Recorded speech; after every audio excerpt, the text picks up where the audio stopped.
Hello everyone, welcome back to our channel conceptual learners. आज हम नया टॉपिक स्टार्ट करने वाले हैं। इन्वायरमेंट जो टॉपिक है, जो टीजीटी के एग्ज़ाम्स में आता है, साइंस एग्ज़ाम्स में, और जो पीजीटी में भी आता है, उसको हम जो है डिटेल में डिस्कस करेंगे। ये जो क्लासेस रहेंगी ये स्पेशली जो है इन्वायरमेंट के लिए ही हैं। So let's start. सबसे पहले हम स्टार्टिंग से बात कर रहे हैं origin of life on earth, origin of earth and evolution of the environment. ठीक है, इसके बारे में हम आज के ये जो वीडियो है उसमें बात करेंगे। तो सबसे पहले हम बात करते हैं कि इस वीडियो में आपको क्या क्या पढ़ने को मिलेगा, आप क्या क्या सीख पाओगे। सबसे पहले तो हम ओरिजिन ऑफ अर्थ के बारे में बात करेंगे, फिर उन कंडीशंस के बारे में बात करेंगे जो अर्थ को एक यूनिक प्लैनेट बनाती हैं, जो लाइफ को सपोर्ट करते हैं। इसके बाद हम उन स्टेप्स के बारे में पढ़ेंगे कि कैसे अर्थ का ओरिजिन हुआ, कैसे एवोल्यूशन हुआ। ठीक है, फर्स्ट जो लाइफ थी वो कैसे अपीयर हुई, कैसे ह्यूमन बींग्स का एवोल्यूशन हुआ है। उसके बाद हम एनवायरनमेंट जो टर्म है उसके बारे में डिस्कस करेंगे, एंड देन इसके जो कंपोनेंट्स है, बायोटिक एंड एबायोटिक जो कंपोनेंट्स है एनवायरनमेंट के, उसके बारे में डिस्कस करेंगे। तो आज की वीडियो में ये जो पॉइंट्स हैं इनको हम डिस्कस करने वाले हैं। Let's start. सबसे पहले अर्थ की बात करते हैं। तो अर्थ जो है हमारी यूनिवर्स का मोस्ट इंपॉर्टेंट पार्ट है, जो सोलर सिस्टम है उसमें। अर्थ एक ऐसा प्लैनेट है हमारे सोलर सिस्टम का जो कि हैबिटेबल है, जिसपे जो लाइफ है वो पॉसिबल है। तो अगर आप देखोगे जो सन है वो हमारी ये सोलर सिस्टम का सेंटर है। इसके जो है 8 प्लैनेट जो हैं इसके अराउंड रिवॉल्व करते हैं, और उसमें सबसे पहले आता है आपका Mercury, then Venus, Earth, Mars, Jupiter, Saturn, Uranus and Neptune. इसमें अगर आप देखोगे तो जो Mercury, Venus, Earth and Mars हैं ये हमारे क्या हैं, इनर प्लैनेट्स हैं। इसके बाद आपको जो है एस्ट्रॉइड बेल्ट देखने को मिलती है, ये आपकी एस्ट्रॉइड बेल्ट है। इससे पहले की जो ये प्लैनेट्स हैं ये क्या हैं, आपके इनर प्लैनेट्स आते हैं, सारे के सारे ये इनर प्लैनेट्स हैं, और इनको आप रॉकी प्लैनेट्स भी बोल सकते हो। फिर हम बात करते हैं जो एस्ट्रॉइड बेल्ट के बाद के जो प्लैनेट्स हैं, Jupiter, Saturn, Uranus and Neptune, ये सारे क्या हैं, आपके आउटर प्लैनेट्स हैं, और इनको गैसेस प्लैनेट भी बोला जाता है।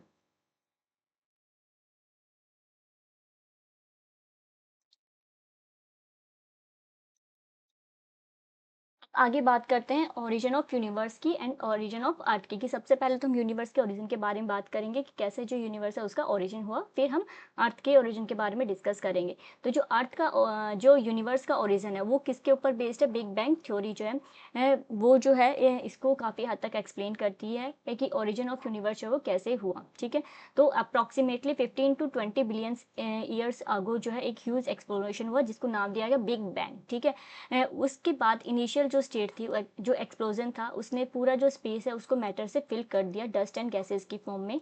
एक्सट्रीम टेम्परेचर था, अराउंड जो है 100 बिलियन डिग्री सेल्सियस जो है उस टाइम पे, एक्सप्लोजन के टाइम पे जो टेम्परेचर था। उसके बाद धीरे धीरे सोलर जो सिस्टम है हमारी, ये उसकी फॉर्मेशन हुई। ये जो डस्ट एंड गैसेस थे वो एक साथ कलेक्ट होना स्टार्ट हुए, स्पिन होने लगे। ठीक है, और जैसे जैसे उनमें फास्टर स्पिन होती गई वैसे वैसे जो मास था, ठीक है, जो स्पिनिंग मास था वो और ज़्यादा गर्म हो गया। ठीक है, एंड उसने किसकी फॉर्मेशन करी, सन की फॉर्मेशन करी। तो इस तरह से हमारा जो सोलर सिस्टम है वो बना। अब बात करते हैं ओरिजिन ऑफ प्लैनेट्स की, कि जो प्लैनेट्स हैं वो कैसे हुए, ओरिजिनेट हुए हैं। तो जो बड़े बड़े डस्ट के जो चंक्स थे, ठीक है, वो जो है जो ये जब हमारा जो सन है वो स्पिन कर रहा था इस तरह से सन के, तो उससे काफ़ी बड़े बड़े जो चंक्स हैं, ठीक है, गैसेस के, डस्ट के, वो बाहर आने लगे। और इन्हीं गैसेस, इन्हीं डस्ट के चंक से क्या है, हमारे जो प्लैनेट्स हैं उनकी फॉर्मेशन हुई। इसीलिए हमने जो इनर प्लैनेट्स हैं उनको रॉकी प्लैनेट्स बोला है, क्योंकि जब एक्सप्लोजन हुआ तो जो डस्ट हैं, रॉक्स हैं, जो कम दूरी पे गए वहाँ पे इनर प्लैनेट्स तक बने, और जो गैसेस थी वो ज़्यादा दूर तक जा सकती थी, जिसकी वजह से जो हमारी गैसेस प्लैनेट हैं उनकी फॉर्मेशन हुई। यहाँ से हमें जो स्पिनिंग बॉल के जो एजेस थे वहाँ से 8 बॉल शेप जो प्लैनेट्स हैं वो निकले, और उससे हमारा जो सोलर सिस्टम है उसकी फॉर्मेशन हुई। जो अर्थ है उसका टाइम पीरियड माना जाता है कि 4.5 बिलियन ईयर्स आगो जो है अर्थ की फॉर्मेशन हुई है। यहाँ पे आप देख सकते हो ये वास्ट रोटेटिंग जो है मास है यहाँ पे धीरे धीरे इसमें से जो है जो गैसेस के, डस्ट के जो बड़े चंक्स हैं वो जो है सेपरेट आउट होना स्टार्ट हो रहे हैं, और धीरे धीरे इस तरह से जब ये निकलने लगे तो हमारे जो प्लैनेट्स हैं सोलर सिस्टम के उनकी फॉर्मेशन हुई सन के अराउंड। नाउ अब बात करते हैं अर्थ की। अर्थ के अगर हम स्ट्रक्चर की बात करते हैं तो आप देखोगे कि अर्थ में 3 लेयर्स हैं। Crust, mental and core. जो क्रस्ट है वो अपर लिथोस्फीयर है, यानी कि जो अपर पार्ट है। इसके बाद आता है आपका मेंटल, ठीक है। जो मेंटल है 32 किलोमीटर अराउंड जब आप जाओगे तब आपको जो है मेंटल देखने को मिलता है। ये हार्ड रॉक से बना हुआ है। इसके बाद जो मोस्ट इनर पार्ट है वो क्या है, आपका कोर है, ठीक है। ये जो कोर है ये जो है जो सरफेस है उससे 6400 किलोमीटर जो है नीचे है, और यहाँ पे जो टेम्परेचर है वो आपको 5000 डिग्री सेल्सियस के अराउंड देखने को मिलता है, यानी कि ये हॉट लिक्विड जो है यहाँ पे अर्थ के कोर में आप देख सकते हो। इसके अलावा जो अर्थ है आपको पता है स्लाइटली टिल्ट है। यहाँ पे आप देख सकते हो 23 डिग्री जो है उस पे हमारी जो अर्थ है वो टिल्टेड है, और ये अपनी ही एक्सिस पे रोटेट करती है, ठीक है, जिसकी वजह से डे एंड नाइट की फॉर्मेशन होती है। और इसके अलावा ये जो सन है, सन के चारों तरफ भी इलेप्टिकल जो ऑर्बिट है उसमें जो है रिवॉल्व करती है। इसके अलावा अगर हम नेचुरल सैटेलाइट की बात करते हैं तो अर्थ की एक नेचुरल सैटेलाइट है जिसको हम क्या कहते हैं, मून कहते हैं। तो ये अर्थ के बारे में ब्रीफ डिस्क्रिप्शन था। नाउ अर्थ एक ऐसा प्लैनेट है यूनिक जिसके ऊपर लाइफ पॉसिबल है। सो अब हम उन कंडीशंस की बात करते हैं जो उस लाइफ को सस्टेन करने के लिए नेसेसरी है। सबसे पहले तो प्रेजेंस ऑफ वाटर जो है वो ज़रूरी है। तो जैसे सबसे पहले हमने बात करी कि जब अर्थ का एवोल्यूशन हो रहा था तब जो वाटर वेपर्स थे, ठीक है, प्रिमिटिव एटमॉस्फेयर था वो कंडेंस होना स्टार्ट हुए लिक्विड वाटर में। और उन्होंने जो है किसकी फॉर्मेशन करी, जैसे जैसे वो कंडेंस होना स्टार्ट हुए ओशियंस, रिवर्स और जो फ्रेश वाटर बॉडीज़ हैं उनकी फॉर्मेशन हुई। और जो 3/4 सरफेस है हमारा अर्थ का वो किससे कवर्ड हो गया है, वाटर से कवर हो गया है। यानी कि यहाँ पे 70% जो है आपको वाटर मिलता है अर्थ के ऊपर, और जो 30% है उतना लैंड मास है। इसके अलावा जो वाटर है एक यूनिवर्सल सॉल्वेंट है, ठीक है। सबसे पहले जो माना जाता है कि जो लाइफ है वो वाटर में ही ओरिजिनेट हुई थी। जो 2/3 लिविंग ऑर्गेनिजम्स हैं, ठीक है, वो अभी भी जो है वाटर से बने हुए हैं, और 90% जो हमारा सेल कंटेंट है वो किसका का बना हुआ है, वाटर का बना हुआ है। जो वाटर है बायोकेमिकल केमिकल जो रिएक्शंस हैं उसके लिए एक मीडियम प्रोवाइड करता है। सो सबसे ज़्यादा इम्पोर्टेंट जो है कंडीशन जो है वो प्रेजेंस ऑफ वाटर है किसी भी प्लैनेट पे। नाउ एटमॉस्फेयर की हम बात करते हैं। सो एटमॉस्फेयर अर्थ के अराउंड एक एनवेलप है गैसेस का, ठीक है, जो कि लाइफ को सपोर्ट करता है। अगर हम अर्थ के एटमॉस्फेयर की बात करते हैं तो इसमें नाइट्रोजन 78% देखने को मिलती है, ऑक्सीजन 21% है, and small amount of carbon dioxide, water vapour, ozone, rare gases जैसे कि आपकी आर्गन, नियॉन, ये जो है आपको 1% अमाउंट में देखने को मिलती है। सो इसमें सबसे जो इम्पोर्टेंट है वो आपकी ऑक्सीजन एंड CO2 है। ऑक्सीजन जो है वो लिविंग ऑर्गेनिजम्स के रेस्पिरेशन के लिए बहुत ज़्यादा ज़रूरी है, ठीक है। इसके अलावा ये जो हमारा फूड है उसको ऑक्सीडाइज करती है जिसकी वजह से हमें एनर्जी मिल पाती है और हम डिफरेंट एक्टिविटीज़ को परफॉर्म कर पाते हैं। ग्रीन प्लांट्स जो होते हैं CO2 जो है उसको यूटिलाइज करते हैं, ठीक है, और उसमें रिटर्न में हमें क्या देते हैं, O2 देते हैं। तो इस तरह से इनका जो CO2 और O2 का जो बैलेंस है वो हमारे एटमॉस्फेयर में मेंटेन रहता है। अगर हम लेयर्स की बात करते हैं, अगर हम बॉटम से टॉप की तरफ जाते हैं तो सबसे पहले हमें ट्रोपोस्फेयर देखने को मिलती है जो लोअर मोस्ट लेयर है जिसमें सारे जो वेदर फिनोमिना हैं वो होते हैं। फिर हमारी ओजोन लेयर आती है जो कि हमें यूवी रेडिएशन से प्रोटेक्ट करती है। देन स्ट्रेटोस्फेयर जिसमें कोई भी वेदर फिनोमिना आपको देखने को नहीं मिलता है, और जो भी आपके एयरक्राफ्ट्स हैं, ठीक है, वो सब इस स्ट्रेटोस्फेयर में ही रहते हैं। देन मीजोस्फीयर आता है, फिर thermosphere and then exosphere, and then हम आउटर स्पेस में चले जाते हैं। अगर आप यहाँ पे टेम्परेचर की बात करोगे तो जैसे जैसे हम ट्रोपोस्फियर में ऊपर की तरफ जाते हैं तो टेम्परेचर कम होता जाता है। जैसे हम स्ट्रेटोस्फियर में एंटर करते हैं तो टेम्परेचर हमारा इंक्रीज होता जाता है। सो इस तरह से धीरे धीरे करके हमारा टेम्परेचर जो है काफ़ी इंक्रीज हो जाता है।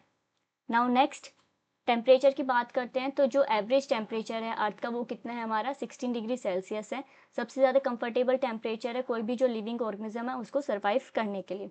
इसके अलावा चौथा क्या है, बफरिंग कैपेसिटी ऑफ अर्थ, जो काफ़ी यूनिक फीचर है अर्थ का कि ये जो है बफरिंग एक्शन प्रोवाइड करती है, और इसकी जो पीएच है वो न्यूट्रल रहती है 7 पीएच, ठीक है। जो सोयल वाटर बॉडीज़ हैं वो सब इस पीएच को ही जो है मेंटेन करने की ही कोशिश करती हैं, और ये जो पीएच है ये कॉन्जिनियल है जो सर्वाइवल और सस्टेनेंस के लिए लिविंग ऑर्गेनिजम्स के। इसके अलावा जो सन है वो अल्टीमेट सोर्स है एनर्जी का। अर्थ को जो है अर्थ सन से लाइट मिलती है, ठीक है। नियरेस्ट स्टार है हमारे अर्थ का 150 मिलियन किलोमीटर्स अवे है ये। अल्टीमेट सोर्स है, प्लांट्स जो हैं इससे एनर्जी का यूज़ करते हैं एंड फोटोसिंथेसिस परफॉर्म करते हैं।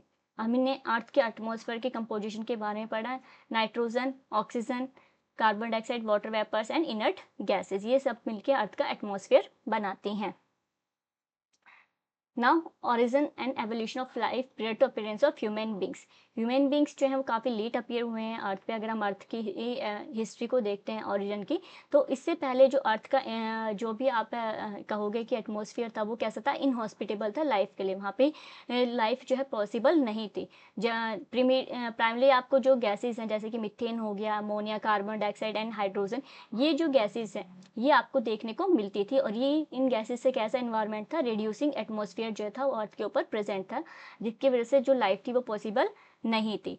जो फ्री ऑक्सीजन था वो उस टाइम पे अवेलेबल नहीं था। फिर हमारा जो है बायोलॉजिकल एवोल्यूशन जो है वो स्टार्ट हुआ। सबसे पहले सिंपल ऑर्गेनिजम्स आए, देन कॉम्प्लेक्स ऑर्गेनिजम्स की फॉर्मेशन होना स्टार्ट हुई। अभी तक आपने देखा कि जो अर्थ का टेम्परेचर वो इतना कूल डाउन नहीं हुआ था, वाटर वेपर्स जो है वो कंडेंस होना स्टार्ट हो गए थे, लेकिन अभी भी अर्थ जो है वो काफ़ी हॉट थी। धीरे धीरे जो अर्थ था वो कूल होना स्टार्ट हुई, वाटर वेपर्स कंडेंस होने हुए स्टार्ट हुए, फर्दर रेन जो है पोर होना स्टार्ट हुई, जिससे वाटर बॉडीज़ की फॉर्मेशन हुई है और जो मॉलिक्यूल्स ऑफ वाटर है उसकी फॉर्मेशन अर्थ पे हुई। यहाँ पे आप देखोगे कि जो फर्स्ट लाइफ है, जो बैक्टीरिया है, जो सबसे अर्लीस्ट और सिंपलेस्ट ऑर्गेनिजम्स है वहाँ से उनकी फॉर्मेशन जो है वो होना स्टार्ट हुई है। जो ओल्डेस्ट फॉसिल्स हैं, जो बैक्टीरिया के जो फर्स्ट लिविंग ऑर्गेनिज्म है जो अर्थ पे फाउंड किए गए हैं, वो 3 to 5 बिलियन ईयर्स ओल्ड हैं। Now almost 2 billions years ago, ठीक है, डिफरेंट टाइप के जो बैक्टीरिया थे वो अर्थ पे सर्वाइव करने लगे, ठीक है। इनमें से ही कुछ बैक्टीरिया थे जिनमें एक ग्रीन पिगमेंट जो था क्लोरोफिल वो इवॉल्व हुआ। ये जो क्लोरोफिल था कंटेनिंग बैक्टीरिया था, ये CO2 जो थे उसका यूज़ करते थे एंड वाटर का यूज़ करके इन्होंने ऑक्सीजन जो गैस है उसको रिलीज़ करना स्टार्ट किया by the process of photosynthesis. और इसी तरह से जो ऑक्सीजन है वो हमारे जो एटमॉस्फेयर है उसमें एक्यूमुलेट होना स्टार्ट हुई। तो यहाँ पे आप पिक्चर देख सकते हो, जो फर्स्ट लाइफ फॉर्म्स हैं, ठीक है, वो सिंपल थी, यूनिसेलुलर थी एंड प्रोकैरियोट्स थे, कोई भी ऑर्गेनेलिज उनके पास नहीं था और एसेक्सुअली वो प्रोड्यूस होते थे। 3.5 to 3.8 बिलियन ईयर्स अगो की हम बात कर रहे हैं यहाँ पे। तो जब ये बैक्टीरिया जो है फोटो सॉरी सिंथेसिस करने लगे, ये अर्थ में एटमॉस्फेयर में ऑक्सीजन अक्यूमुलेट होना स्टार्ट हुआ, तो हमारा जो अर्थ का एटमॉस्फेयर था वो ग्रेजुअली ट्रांसफॉर्म हो गया फ्रॉम रेड्यूसिंग टू ऑक्सीडाइजिंग। सो ये मोस्ट इंपॉर्टेंट जो स्टेप है एवोल्यूशन ऑफ, अगर आप ह्यूमन लाइफ में देखेंगे तो वो यहाँ पे हुआ है, क्योंकि इसी टाइम पे जो ऑक्सीजन है उसमें का जो अमाउंट है वो अप्रॉक्सीमेटली 21% हो गया। और जिसने ट्रिगर किया किसको, बायोलॉजिकल एवोल्यूशन को ट्रिगर किया और वो होना स्टार्ट हुआ। यहाँ से ही जो ऑर्गेनिजम्स थे, ठीक है, वो उन्होंने लैंड पे इन्वेट करना स्टार्ट किया लिविंग ऑर्गेनिजम्स में, यानी कि वो वाटर लाइफ से फाइनली जो टेरेस्ट्रियल लाइफ है उसमें आने लगे। और जैसे जैसे एवोल्यूशन हुआ वैसे ही आपको प्रोटिस्ट जो है वो देखने को वो मिले, जो कि बैक्टीरिया से इवॉल्व हुए हैं।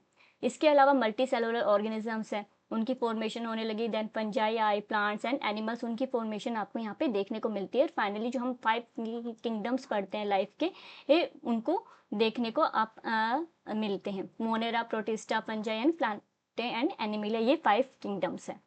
नाउ जियोलॉजिकल टाइम स्केल काफ़ी इंपॉर्टेंट है, ये आपको पता होना चाहिए। इसमें सबसे पहले जो है हमको एराज पता होने चाहिए, ठीक है। तो 4 एराज हैं, प्रीकैम्बियम, पैलेजोइक, मेसोजोइक एंड सीनोजोइक। तो हमें इन चारों के नाम पता होना चाहिए। प्री कैम्ब्रियन यानी कि जो अर्लीस्ट था जब अर्थ का ओरिजिन हुआ, तो यहाँ पे सबसे पहले ओल्डेस्ट जो फोसिल्स थे प्रोकैरियोट्स के वो पाए गए हैं। इसके अलावा ऑक्सीजन जो है वो एक्यूमुलेट होना स्टार्ट हुई एटमॉस्फेयर में, यूकैरियोटिक लाइफ जो है उसकी फॉर्मेशन हुई, जो अराउंड 700 बिलियन ईयर्स अगो जो है फर्स्ट जो एनिमल्स है, million years ago first animals जो हैं उनकी फॉर्मेशन स्टार्ट हुई, multicellular organisms. Then Palaeozoic era जो है, इसमें आप जो है 6 पीरियड्स पढ़ते हो, Cambrian, Ordovician, Silurian, Devonian, Carboniferous and Permian. ये हम अभी डिस्कस करेंगे कि आप इनको कैसे लर्न कर सकते हो। और ये जो टेबल है काफ़ी इंपॉर्टेंट है, या काफ़ी बार इसमें से जो है क्वेश्चंस एग्जाम में पूछे जाते हैं, तो आपको ये जो टेबल है ये याद होनी चाहिए। इसको भी हम फर्दर डिस्कस करेंगे। देन मेसोजोइक ईरा, इसमें ट्राइसिक एंड जुरासिक जो है पीरियड्स आते हैं। सीनोजोइक में आपके Cretaceous, tertiary and quaternary periods आते हैं। देन सीनोजोइक को हम फर्दर इपॉक्स में डिवाइड करते हैं, पैलोसिन, इयोसिन, ओलिगोसिन, मियोसिन, ठीक है। ये इसके जो है रिसेंट इपॉक्स हैं, प्लोसिन, प्लिस्टोसिन। आपको मेन एराज, पीरियड्स एंड इपोक्स जो हैं वो याद होने चाहिए, और उनमें क्या क्या मेजर इवेंट्स हुए थे इनके बारे में आपको पता होना चाहिए। जैसे कि जो कैम्ब्रियन है उसमें सबसे ज़्यादा इन्वर्टिब्रेट्स हैं उनका ओरिजिन हुआ। देन जो फर्स्ट एम्फीबियंस हैं, ठीक है, वो आपके डेवोनियन में आपको देखने को मिलती हैं। देन जो जुरासिक है, ठीक है, उसमें जिम्नोस्पर्म्स का जो है वो डोमिनेंट प्लांट्स रहे, डायनासोर्स थे, ये वो उनका जो है डोमिनेंट आपको देखने को मिलेगा। सो इस तरह से ये जो आपको मेन जो इवेंट्स हैं जो कि हर एक पीरियड में हुए हैं उनको याद रखना है। नाउ हम याद करते हैं कि उनको याद करने के लिए इजी ट्रिक क्या है। सो सबसे पहले हम बात करते हैं प्री कैम्ब्रियन में। तो प्री कैम्ब्रियन में हमने 3 जो है हम पीरियड्स पढ़े हैं, पैलेसोइक, मेसोजोइक एंड सीनो। ये हमारे मेन जो है एराज हैं। प्री कैम्ब्रियन के अगर हम देखेंगे तो pre Cambrian, pretty poor man cry. तो यहाँ पे प्रीटी से प्री कैम्ब्रियन, पुअर से पैलेजोइक, मैन से मेसोजोइक एंड क्राई से सीनोजोइक। सो इस तरह से आप इनके जो फर्स्ट लेटर्स हैं उनको ये कर सकते हैं। ये किसके लिए है ट्रिक? आपके एराज के लिए है। देन आगे बात करते हैं हम जो कैम्ब्रियन है, हमने जो है एराज को अभी देखा है, ठीक है। अब हम बात करते हैं पैलेजोइक जो एरा है उसको हम कैसे याद कर सकते हैं। तो पैलेजोइक के लिए इसमें हमने पीरियड्स हैं Ordovician, Silurian, Devonian, Carboniferous and Permian, ये इसके पीरियड्स हैं। तो इनको कैसे याद करेंगे आप? Cool old students do come pass. So cool से कैम्ब्रियम, जो फर्स्ट लेटर है वो, सी से कैम्ब्रियम, ओ से ए ऑर्डोविशियन, एस से सिल्यूरियन, डी से डिवोनियन, सी से कार्बोनिफेरस एंड पी से पर्मियन। सो ये इसके लिए याद करने के लिए ट्रिक है। नाउ नेक्स्ट, ट्राइसिक के 2 जो है पीरियड्स हैं, जुरासिक एंड क्रिटेशियस। यहाँ पे आप देखोगे द जंगल क्राइस, ठीक है। तो द जंगल क्राइस, टी से ट्राइसिक, जे से जुरासिक एंड सी से Cretaceous. Then Paleogene, Neogene and Quaternary, people need quality, P से पैलेजिन, एन से नियोजिन एंड क्यू से क्वार्टनरी। सो मेजर इवेंट्स जो क्या हुए हैं, कार्बोनिफेरस में आप देखोगे तो इसे कॉल फॉर्मेशन के लिए सब जाना जाता है। कैम्ब्रियन में जो है एक्सप्लोजन ऑफ लाइफ हुआ, ठीक है, मरीन लाइफ जो है आपको देखने को मिलती है, डेवोनियन इसके अंदर आता है। इसके बाद सिनोइजिक में जो है ह्यूमंस की जो अपीयरेंस है वो स्टार्ट हुई, एंड मेसोजोइक में आपको एज ऑफ डायनासोर्स देखने को मिलती है। सो अब बात करते हैं इन्वायरमेंट की। सो इन्वायरमेंट क्या है? जो भी हमारे सराउंडिंग्स की कंडीशंस हैं, ठीक है, जिसमें हम लिविंग और नॉन लिविंग दोनों की बात करते हैं और वो एक दूसरे से इंटरेक्ट करते हैं, तो वो आपका क्या बनाता है? इन्वायरमेंट बनाता है। बायोटिक कंपोनेंट्स की अगर हम बात करते हैं इन्वायरमेंट के, तो इसमें आपका आता है लाइट, क्लाइमेट हो गया, humidity, temperature, atmosphere, gases, water, substrata, ये क्या आपके एबायोटिक कंपोनेंट्स हैं। बायोटिक की बात करते हैं तो जितने भी लिविंग ऑर्गेनिजम्स हैं, प्लांट, एनिमल, माइक्रो ऑर्गेनिजम्स, ये सब मिलके क्या बनाते हैं? आपके ये बायोटिक कंपोनेंट्स बनाते हैं। सो एबायोटिक में लाइट जो है वो हमें सनलाइट प्रोवाइड करता है जिससे एनर्जी मिलती है। ग्रीन प्लांट्स लाइट को यूज़ करके फोटोसिंथेसिस करते हैं। देन रेनफॉल यानी कि वाटर, जो कि असेंशियल है लाइफ के लिए है। मेजर जो बायोकेमिकल रिएक्शंस है वो वाटर में होती हैं, ठीक है, बॉडी टेम्परेचर को रेगुलेट करते हैं। इसके अलावा जो हैबिटेट है, काफ़ी सारे जो ऑर्गेनिजम्स हैं उनका हैबिटेट है एक्वेटिक। एक नैन टेम्परेचर जो क्रिटिकल फैक्टर है, ठीक है, इन्वायरमेंट का, जो ग्रेटली इन्फ्लुएंस करता है कि लिविंग ऑर्गेनिजम्स का सर्वाइवल वहाँ पे पॉसिबल है या नहीं है, क्योंकि काफ़ी सारे लिविंग ऑर्गेनिजम्स हैं जो हाई रेंज ऑफ टेम्परेचर को टॉलरेट नहीं कर सकते हैं, लो को टॉलरेट नहीं कर सकती हैं। सो टेम्परेचर एंड ह्यूमिडिटी काफ़ी इन्फ्लुएंस डालती है सर्वाइवल ऑफ लिविंग ऑर्गेनिजम्स पे। देन एटमॉस्फेयर, उनका हमने स्टार्टिंग में ही पढ़ा था, जब अर्थ में जो प्रिमिटिव एटमॉस्फेयर था, जब ऑक्सीजन वहाँ पे नहीं थी तो वहाँ पे लाइफ पॉसिबल नहीं थी। जैसे जैसे ऑक्सीजन का जो है बनना स्टार्ट हुआ, ठीक है, और रेड्यूसिंग से ये ऑक्सीडाइज्ड जो इन्वायरमेंट है वो बना, तब से ही हमारी जो लाइफ फॉर्मेशन जो है वो स्टार्ट हुई। सबस्ट्रेटम टेरेस्ट्रियल और एक्वेटिक ये भी डिसाइड करता है कि जो एनिमल्स हैं, वाइड वैरायटी है एनिमल्स की, ही वो किस तरह के इन्वायरमेंट में रहेंगी। तो ये जो है मेजर एबायोटिक कंपोनेंट्स हैं इन्वायरमेंट के। नाउ बायोटिक में हमने पढ़ा एनिमल्स, माइक्रो ऑर्गेनिजम्स जो हैं वो आते हैं, ह्यूमन बींग्स आते हैं, ग्रीन प्लांट्स आते हैं। हैं, तो जो एनिमल्स हैं, ठीक है, वो सेम स्पीसीज़ के एक पर्टिकुलर हैबिटेट में रह सकते हैं, दूसरे स्पीसीज़ के साथ भी रह सकते हैं। जो एनिमल्स हैं मोस्टली अपना खाना खुद नहीं बना सकते हैं, ये प्लांट्स पे डिपेंड रहते हैं, ठीक है, अपने जो फूड है उसके लिए। माइक्रो ऑर्गेनिज़म्स में आप देखते हो तो इसमें फंजाई आता है, जो कि मेनली डिकम्पोज़र्स होते हैं, डेड प्लांट्स एंड एनिमल्स पर फीड करते हैं, उनमें से जो न्यूट्रिशन है उसको रिलीज़ करते हैं। इसके अलावा जो लिविंग ऑर्गेनिज़म्स हैं, ठीक है, वो खुद से नहीं रह सकते। जैसे हमने पढ़ा कि ये जो एबायोटिक कंपोनेंट्स हैं, उन पे डिपेंड रहते हैं अपने सर्वाइवल के लिए। तो दोनों ही जो एबायोटिक एंड बायोटिक कंपोनेंट्स हैं एनवायरनमेंट के लिए, के वो ज़रूरी हैं लाइफ जो है अर्थ पे पॉसिबल करने के लिए। तो इन दोनों में रिलेशनशिप होना बहुत ज़्यादा ज़रूरी है लाइफ को जो है सस्टेन करने के लिए। सो ये हमारे जो मेजर हमने जो है आज चैप्टर में डिस्कस किए हैं, जो मेजर पॉइंट्स थे। आई होप आपको वीडियो अच्छी लगी होगी। चैनल को लाइक शेयर सब्सक्राइब करेंगे। Thank you. और इसी तरह से हम जो कंटिन्यूस जो पार्ट हैं ये इन्वायरमेंट सीरीज़ के वो आगे लेके आएंगे।